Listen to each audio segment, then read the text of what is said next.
c'est pas mon livre. Si c'était mon livre, c'est toujours un peu gênant de faire la publicité de son livre, ça a fait un peu indécent. Mais là, c'est celui de Jeanne, parce qu'en fait, c'est telle qu'elle est dans le procès, telle qu'elle apparaît dans le procès, et c'est que le procès. Moi, j'ai mis quelques commentaires pour faire mettre en lumière des choses que, je peux dire, on ne voit pas, puisque pendant 50 ans, j'avais ce livre sur ma table, et je l'avais lu, relu, re-relu et encore lu, et je n'avais pas vu ce que j'ai vu le jour où j'ai dit « je vais le regarder en avocat ». Je vais prendre comme si c'était un dossier que j'allais plaider, et à ce moment-là, eh ben, ça m'est apparu d'une façon tout à fait différente, et j'ai trouvé dans cette jeune fille de 19 ans un maître. Alors je savais que c'était un chef de guerre exceptionnel, je savais que c'était une tête politique exceptionnelle, je savais que c'était une grande sainte, mais je ne savais pas que c'était ce que nous appelons dans notre jargon judiciaire une bête d'audience de première qualité. C'est-à-dire qu'elle était capable, si vous vous rendez bien compte, que la première audience, nous sommes dans la chapelle royale du château de Rouen, il y a, le 21 février 1431, il y a 47 juges. 47 juges, qui sont tous insignes professeurs en sacrée théologie, insignes professeurs en droit de la Sorbonne, à côté, là. C'est le top du top, on ne peut pas imaginer mieux. D'ailleurs, ils sont tous de l'Université de Paris. Cochon lui-même, le juge, le président et l'ancien chancelier de cette université. Ceux qui viennent l'interroger sont des professeurs et des chanceliers en activité dans cette université, qui se définissaient elles-mêmes, écoutez bien, le soleil radieux de la chrétienté, en toute humilité. Bon. Évangélique.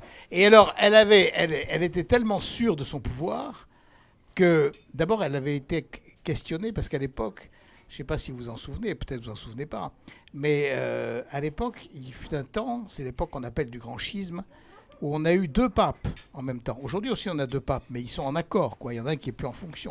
Là, ils étaient 2 à se prétendre le vrai pape.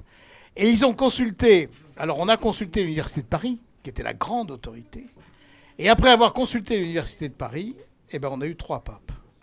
Parce que l'Université de Paris, c'est un peu comme les experts souvent. J'espère qu'il n'y a pas trop d'experts ici. Quand on les consulte, après, c'est encore plus compliqué qu'avant. Et donc là, on a sorti... Jacques Bainville appelait les comités d'experts, qu'on voit dans les ministères et autres, les comités du doigt dans l'œil. Bon. Et donc, et ça, c'était exactement ça. Et les Italiens étaient tellement furieux qu'on ait consulté l'Université de Paris et pas Rome, qu'ils disaient avec l'accent italien, bah, nous croyons que l'Université de Paris a une caisse où elle sort les papes comme elle veut. Et donc, ils se prétendaient faiseurs de papes. Et après, ils ont été faiseurs de rois. Parce que, le 1420, après l'effroyable défaite d'Azincourt, où le roi d'Angleterre a fait couper la tête à 500 nobles français prisonniers. 500 nobles français prisonniers.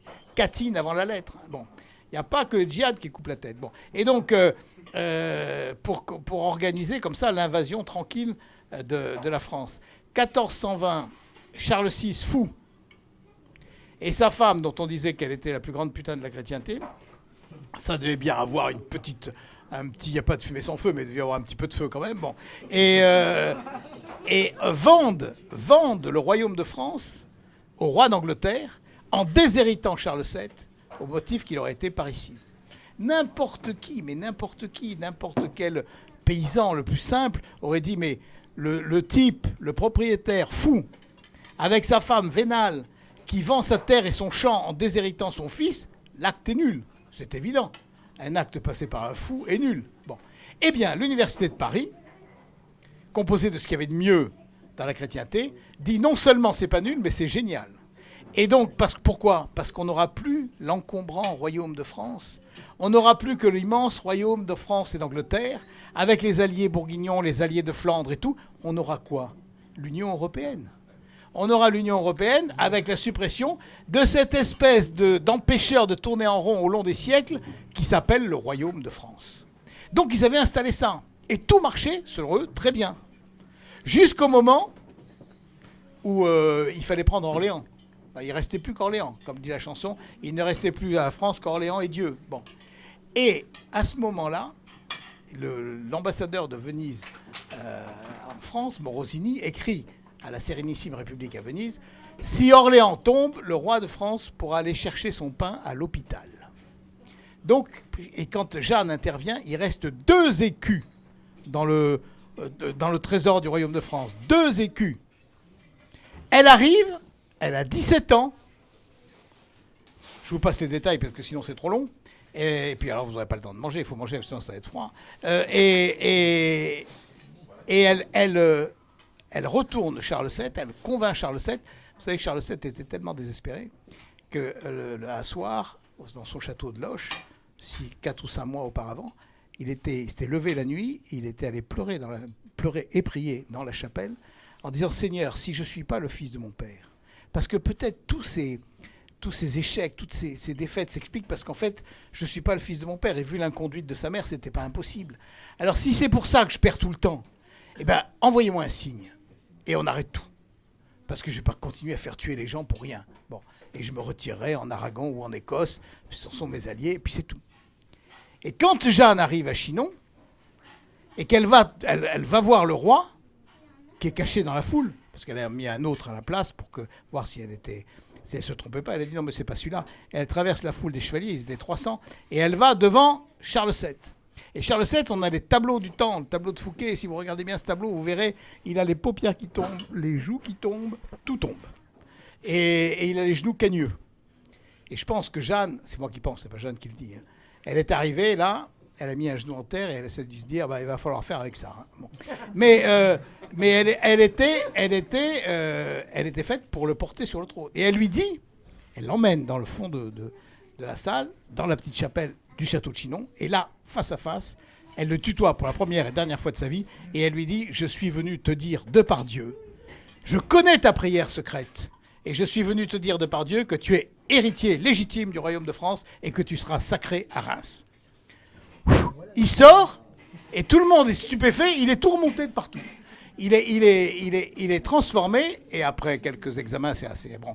Il joue son va-tout, comme on dirait au poker, il fait son tapis, et il donne à Jeanne tout ce qui lui reste, 12 000 hommes.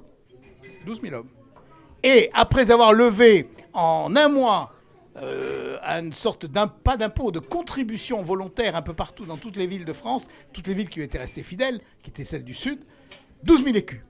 12 000 hommes, 12 000 écus, c'est le chiffre de Jeanne. À 17 ans, 12 000 hommes aujourd'hui, c'est un corps d'armée. Aujourd'hui, en France, 17 hommes, c'est un corps d'armée. À 17 ans, elle est générale de corps d'armée. À 16 ans, Napoléon était, à cet âge-là, à 17 ans, Napoléon était lieutenant. Tout petit garçon à côté. Hein. Bon. Et donc, elle est générale de corps d'armée. Et elle a tout renversé. En 18 mois, elle a tout renversé, tout balayé. Quand elle a transformé, elle a instauré le roi à Reims, elle a resté, bon, tout. Elle a libéré Orléans, elle a écrasé l'armée anglaise à Patay. 3875 morts chez les Anglais, 1 chez les Français. Rapport qualité-prix, jamais vu. Du jamais vu, on ne verra plus jamais après. Et donc c'est cette fille-là qu'ils ont pris. Et ils se disent, mais c'est pas bon, on la tient, mais c'est la sorcière. Et ils imaginent cette chose étonnante, première dans l'histoire de l'humanité, juger l'adversaire. Normalement, le vainqueur ne juge pas le vaincu. Après, on a fait beaucoup ça. Hein. Mais tous les procès d'après, les procès soviétiques, les procès de la libération, tous les procès politiques d'après ressemblent au procès de Jeanne. C'est pour ça, c'est le premier. Et alors, face à eux, elle se trouve, cette jeune fille, qui ne sait ni A ni B, avec une autorité, un ton, une liberté, elle les confond, littéralement, à tel point que vous verrez, si vous le lisez, j'espère que vous le lirez, chapitre par chapitre, moi j'ai fait seulement audience par audience, on se dit à un moment, elle va gagner, quoi. Et d'ailleurs, à un moment, les premières audiences sont publiques. Et tout le monde est contre elle à Rouen. Il faut bien se voir ça. Il n'y a personne pour elle. Personne. C'est pour ça qu'on l'a jugée à Rouen. Les Anglais, l'Université de Paris voulait la juger à Paris. Mais à Paris, elle aurait eu des amis. À Rouen, c'était sûr et certain qu'elle n'en avait aucun. Et donc elle est là, on en est à la 5e ou 6e audience. Et à un moment, elle s'écrie, quand Cochon lui dit « Qu'est-ce que vous préfériez, votre étendard ou votre épée ?» Elle dit « Je préférais 40 fois mon étendard à mon épée. Et quand je chargeais, je chargeais toujours avec mon étendard pour éviter de tuer personne. Et elle a ce cri extraordinaire pour un chef de guerre, je n'ai jamais tué personne. Alors l'évêque Cochon, complètement sidéré, lui dit, mais enfin Jeanne, quand même, vous avez été dans des endroits où beaucoup d'Anglais furent tués. Et Jeanne le regarde et lui répond, comme vous en parlez doucement, ils avaient qu'à rentrer chez eux. Et à ce moment-là, dans l'assistance, un lord anglais dans l'assistance s'écrie « Quelle bonne femme! Que n'est-elle anglaise ?» Et là, Cochon se dit « Il faut arrêter. » Donc il arrête toutes les audiences publiques parce qu'elle était en train de retourner même ses pires ennemis. Alors il arrête toutes les audiences publiques et après, toutes les audiences se tiennent dans la cellule de Jeanne où on n'est plus 46 juges, on est 7, 8 ou 9 qui viennent, se déplacent et vont dans la cellule pour l'interroger de façon à ce qu'il n'y ait plus de public. Mais il y a quand même les greffiers. Donc on a tout. On a tout. Et c'est ce tout que j'ai voulu présenter une fois que je l'avais découvert. Ça a été fait plusieurs fois. Mais avant, il y avait, regardez, l'édition de Brasillac qui est magnifique. Mais il y a une très belle préface de Brasillac. Et puis il y a le dossier en vrac, si on peut dire. Le père Doncker a fait pareil, le père Riquet, enfin tous ceux qui ont publié, ils ont fait pareil. Et moi, je me suis dit, non, il ne faut pas faire ça. Il faut... Enfin, d'ailleurs, ce n'est pas exactement ce que je me suis dit. Si je dois vous raconter tout, mais il faut quand même que je m'arrête, mais je vais quand même vous raconter l'anecdote. J'ai fait les 4 premiers chapitres, et puis j'avais fait une belle préface. Ils avaient tous fait de belles préfaces. Donc moi, j'ai fait ma belle préface. J'ai fait une belle préface d'une 20aine de pages. Et un jour, je déjeunais avec l'un de mes amis, que j'aime beaucoup, et qui est un très bon conseil, qui est l'acteur Jean Piat, que tout le monde connaît. Bon. Et vous savez, c'est Les Rois Maudits, enfin bon, et Lagardère, enfin tout. Jean Piat, c'est bon. Et je lui dis, écoutez, voilà, j'ai écrit ce truc-là, j'ai écrit les 4 premiers chapitres, j'aimerais que vous me donniez votre avis. Il me dit, je n'ai pas le temps, je suis un vieux monsieur, j'ai beaucoup de choses à faire, etc. Bon. Et puis on se quitte à 2h de l'après-midi, 2h30. Et à 4h, il m'appelle en me disant, bon, j'ai pas fait la sieste, j'ai lu votre truc, c'est fantastique, vous tenez un truc fantastique. Mais alors, je vous en supplie, virez-moi votre préface. Ah, quand même. Elle était belle, ma préface. Enfin, je l'ai bien travaillée. Il me dit, mais on s'en fout de votre préface, on s'en fout. Ce qui est intéressant dans votre truc, c'est Jeanne. Pour la première fois, vous nous montrez Jeanne telle qu'elle fut. Et vous nous amenez à l'audience, et vous nous la montrez à l'audience, et on la voit vivre, on la voit répondre, on la voit confondre les juges. C'est ça qui est intéressant. Vous, on s'en fout. Alors je dis, ah bon, d'accord. Bon. Et il me dit, mais passez derrière, vous nous la montrez. Et alors il y a cette formule extraordinaire, faites-vous humble, pour une fois, un avocat sera humble. Alors je lui dis, venant d'un comédien, hein, ça manque pas de sel. Hein. Bon. Mais du coup, j'ai obéi. J'ai obéi, et donc vous verrez d'ailleurs dans le bouquin, les questions et les réponses de Jeanne, les questions des juges et les réponses de Jeanne, c'est en caractère gras. Mon commentaire, il est tout petit derrière. Mais il sert à mettre en valeur ce que, à la lecture rapide, j'avais pas vu. Et même à la lecture lente, j'avais pas vu. Là, comme je me suis dit, je l'avais pas vu pendant 50 ans. Donc, beaucoup de gens doivent être comme moi. Et donc, je l'ai montré, j'ai essayé de le montrer. Et en le montrant, en détachant, je vous promets, j'ai vu Jeanne. Je ne dis pas que je l'ai vue avec mes yeux et que je saurais vous dire si elle était blonde ou brune, ça non. Mais je l'ai vue, j'ai vu vivre. Et je me suis dit, mais elle est fantastique, cette fille. Elle est fantastique. Et donc, j'ai voulu le partager, c'est pour ça.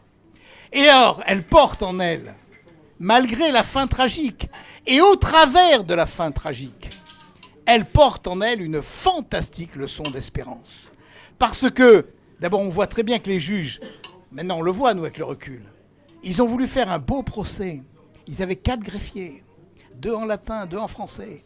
Ils voulaient faire un beau procès pour envoyer le procès à toute la chrétienté, c'est-à-dire à tout le monde de l'époque, toutes les chancelleries, tous les trônes, enfin partout, dans tous les États, pour dire, voyez, Charles VII, il était conseillé par une folle, une sorcière qu'on a brûlée, etc. Donc ils ont fait un beau procès.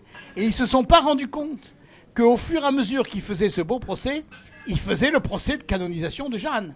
Et ils nous donnent ce qu'on n'aurait jamais eu sans ça. Jeanne en elle-même, par elle-même, et que elle-même. Si on a des livres sur Jeanne, on a 500 des livres sur Jeanne, 1000. Mais enfin, à chaque fois, c'est quelqu'un qui écrit sur Jeanne. C'est pas Jeanne. Tandis que là, c'est Jeanne, et seulement Jeanne.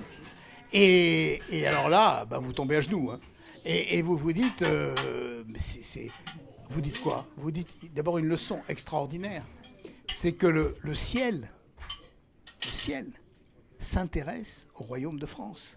le ciel s'est intéressé au royaume de France. Et alors, un jour, j'ai vu arriver dans une réunion où je présentais mon livre, comme ici, là, enfin, mais plus longuement, j'ai vu arriver un de mes cousins qui a fait une très très belle carrière, qui est un type très intelligent et très sceptique, comme souvent les gens très intelligents. Je dis, mais qu'est-ce que tu fous là ? Parce que, bon, c'était une réunion d'avocats, lui, il n'est pas avocat. Bon. Il me dit, je suis venu t'entendre parce que j'aimerais que tu m'expliques pourquoi Dieu était pour les Français contre les Anglais. Je lui dis, bah, écoute, tu vas bien m'écouter et tu comprendras pas du tout. Parce que on est dans le domaine du mystère. Et le mystère, précisément, c'est incompréhensible. Mais, sauf que, quand même, le fait est avéré. Dieu était pour le royaume de France. Et Dieu est intervenu pour que... Les Anglais étaient catholiques à l'époque, hein. Ce n'étaient pas des protestants ni des anglicans, etc. Bon, c'était entre catholiques. Mais le problème, c'était de savoir, il fallait que le royaume de France continue. Il fallait que le royaume de France, comme dit Peggy plus tard, il faut que France et chrétienté continuent. Et donc, on voit à ce moment-là, Dieu s'intéressait directement à la vie politique en suscitant une jeune fille, Jeanne. Et à un moment, les juges lui disent « Mais enfin, comment imaginez-vous que Dieu puisse faire ça par votre intermédiaire ?» Et Jeanne répond « Il a plu au Seigneur de faire ça par humble pucelle. » Il fait comme il veut, le Seigneur. Hein. Il prend qui veut et il lui donne. Et donc, c'est dire que s'il s'est intéressé une fois, ça veut dire aussi peut-être qu'il s'y intéresse toujours. Et que le royaume de France ne peut pas douter, vous ne pouvez pas, nous ne pouvons pas douter de l'intérêt, et c'est la seule et la véritable espérance, de l'intérêt que le ciel porte au royaume de France. Voilà. Si on en était un peu plus sûr, on serait plus tranquille, on serait plus cool. Enfin, c'est un mot anglais, c'est un peu gênant, mais enfin, ça fait rien, maintenant on est copains. Et d'ailleurs, Jeanne leur disait, rentrez chez vous, et quand vous serez rentrés chez vous, ensemble, nous ferons le plus beau fait d'armes qui fut jamais en chrétienté. Car ça, c'était son idée. Elle voulait ensuite, avec les Anglais, faire la dernière et belle et définitive et sainte croisade à Jérusalem. Et donc, c'est vous dire que, comme Jérusalem est toujours dans l'état catastrophique où elle est, la mission de Jeanne n'est pas terminée. Alors, je vous quitte avec un mot de Jean Guiton qui écrivait ça en 1943, quand il était prisonnier en Allemagne, dans l'Oflag, dans un livre qui s'appelle Pages brûlées. Alors, il est prisonnier, là, en Allemagne, officier, dans un baraquement d'officiers, et il se rend compte que, dans ce baraquement, tous les officiers français qui sont là sont désunis. Ils ne s'entendent pas. Ils sont séparés en raison de leurs origines religieuses, politiques, etc. Bon, sociales, tout ce qu'on veut. Et alors il écrit, ces France au pluriel, souffrent parce qu'elles ne se connaissent pas et elles ne se rencontrent pas. Il faudrait peu de choses, mais ce peu sera tout. Un esprit, un souffle, une lumière, une voix venue du plus profond de l'histoire de France et qui aille au-delà du présent, quelque chose d'analogue à ce qu'en son temps, Jeanne fut. Et quelques lignes plus loin, il dit « Si Jeanne est revenue 500 ans après, pour nous parler aujourd'hui, c'est parce que comme l'Église décline pendant 2 millénaires les 3 années de la vie passée sur terre du Christ, de la même façon, et avec une analogie qui est quand même surprenante mais qui est vraie, nous aurions à décliner en profondeur les 18 mois ou les 2 ans que Jeanne a passé de façon fulgurante chez nous. Et à ce moment-là, si nous voulions bien nous y mettre, nous pourrions refaire un pays. Donc maintenant, je vous laisse avec ces mots. Si on veut refaire le royaume de France, on a aujourd'hui une nourriture. On parle beaucoup d'identité. Mais moi, je trouve que l'identité, c'est pas assez fort. Il faut parler de l'être profond. Et l'être profond du royaume de France, il est incarné.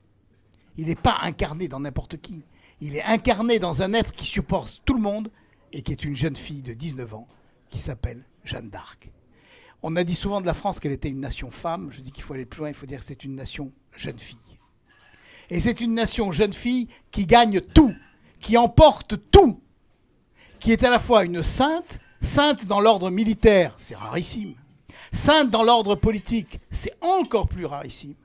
Sainte dans l'ordre judiciaire, c'est unique. Il n'y en a pas d'autre. Ça, je peux vous le dire. Chez les juges, c'est la catastrophe. Bon, et les avocats aussi, il faut bien le dire. C'est le monde le plus terrible. C'est le monde le plus terrible. L'une des raisons pour moi de la divinité du Christ, c'est que c'est le seul Dieu qui est accepté de passer devant les juges de la terre. Et ça, c'est la souffrance la plus terrible qui soit. Eh bien, Jeanne, c'est celle qui est le plus proche. Et au moment même où il l'écrasait, où il l'a condamné, eh bien, il l'a transfiguré. Et pour l'éternité, il nous disait, voilà votre modèle. Donc, je vous laisse au haut de la montagne Sainte-Geneviève. C'est l'ancêtre, si on peut dire, dans la sainteté de Jeanne. Vous savez que Peggy l'a écrit quand elle voyait venir la petite jeune fille qui était en fait son homologue, mais son homologue avec une force encore plus grande. Et bien à partir de ce moment-là, on est dans un univers que rien ne peut détruire et dont on peut être sûr de ce qui est le mot définitif, parce que c'est celui qui colle le plus à Jeanne, sûr de la victoire.